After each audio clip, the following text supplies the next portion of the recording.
clips on the bottom.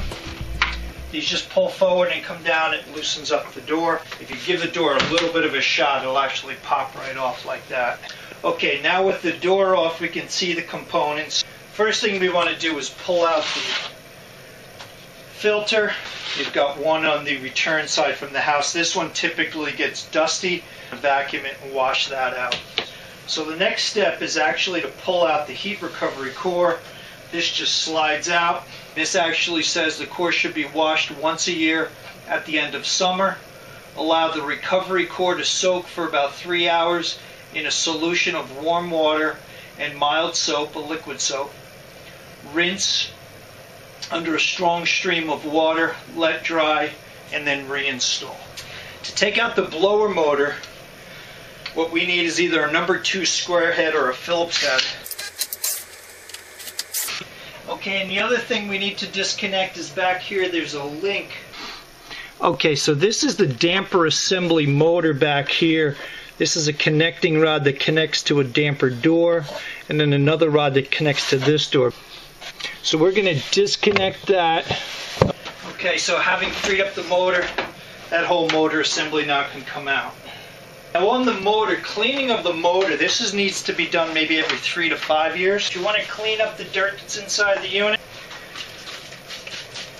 So I usually take a little light cleaner, but again, because a cleaner can have pollutants in it, I think we need to be very careful on what we use, especially based upon the people we have in the house. We're all cleaned up, so we're going to take the motor and we're going to push it in the back. We're going to make sure that this sits there.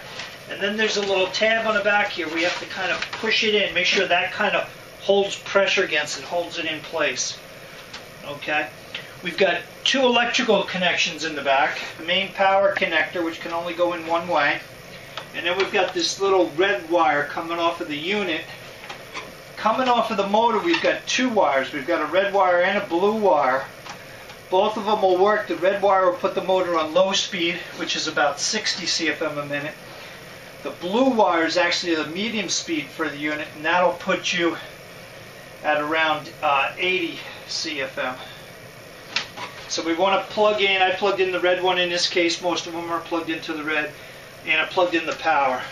So now we're going to make sure that this seats up here, the gasket seats, and then we're going to make sure it slides in behind that that plastic piece that holds pressure on it. Make sure we got a good seal around here. Just tighten those right down. Connect the damper arm in the back.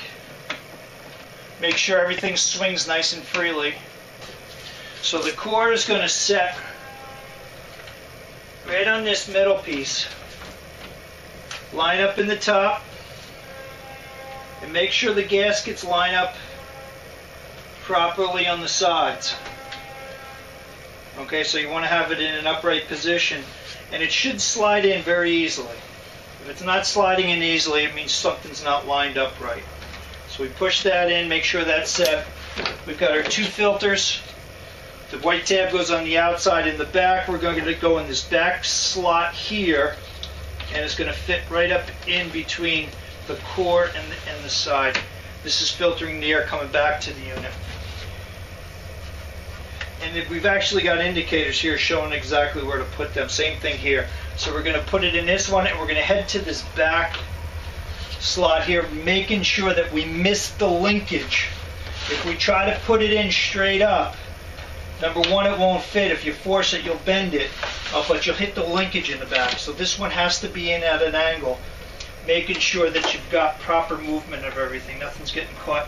Also make sure that the wires are out of the way in the back, that they're not getting caught on the back of the filter. And then what we're going to do is put the door back on. Clamp it, plug it back in.